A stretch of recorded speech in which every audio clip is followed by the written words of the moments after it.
warahmatullahi wabarakatuh. Saya atas nama Reski dari kelas manajemen A2. Di video kali ini saya akan menjelaskan materi tentang akuntansi arus kas.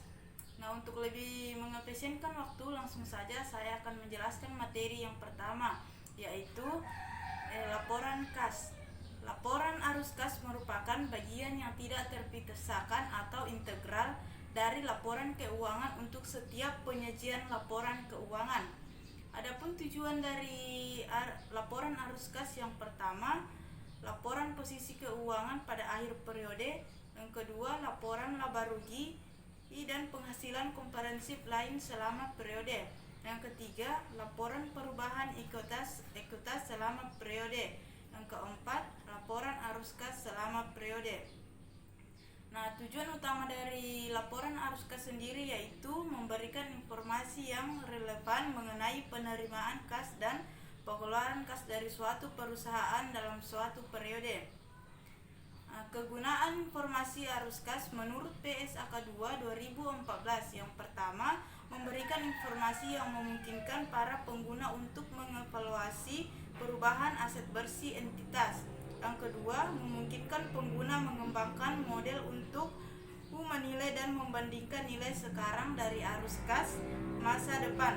Yang ketiga, meningkatkan daya banding pelaporan kinerja operasi berbagai entitas karena dapat meniadakan pengaruh penggunaan perlakuan akuntansi yang berbeda terhadap transaksi dan peristiwa.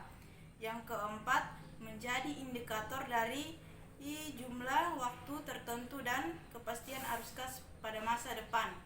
Yang kelima, meneliti ketepatan dari penilaian masa lalu atas arus kas masa depan dana dalam menentukan hubungan antara profitabilitas dan arus kas neto serta dampak perubahan harga.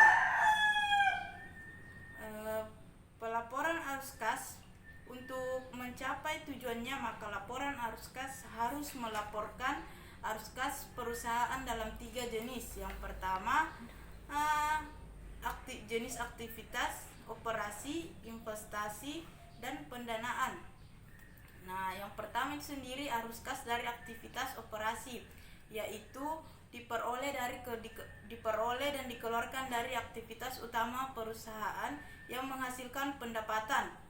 Sedangkan arus kas dari aktivitas investasi yaitu diperoleh oleh transaksi perolehan dana pelepasan aset jangka panjang serta investasi lain tidak termasuk setara kas.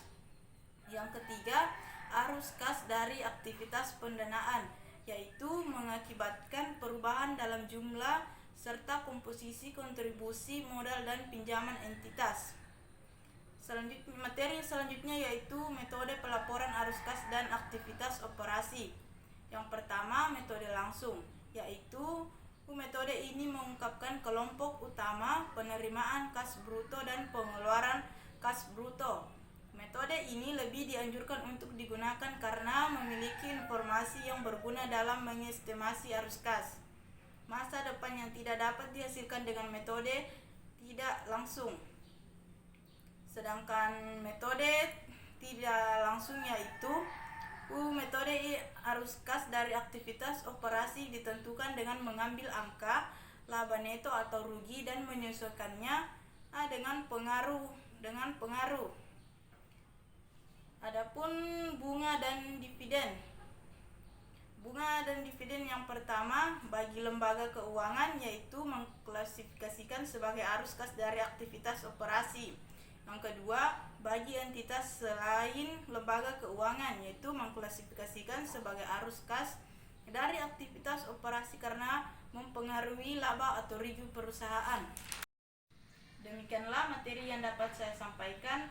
Mohon maaf bila ada kesalahan kata, mohon dimaafkan. Billahi fisabilillah wastabiqul khairat. Wassalamualaikum warahmatullahi wabarakatuh.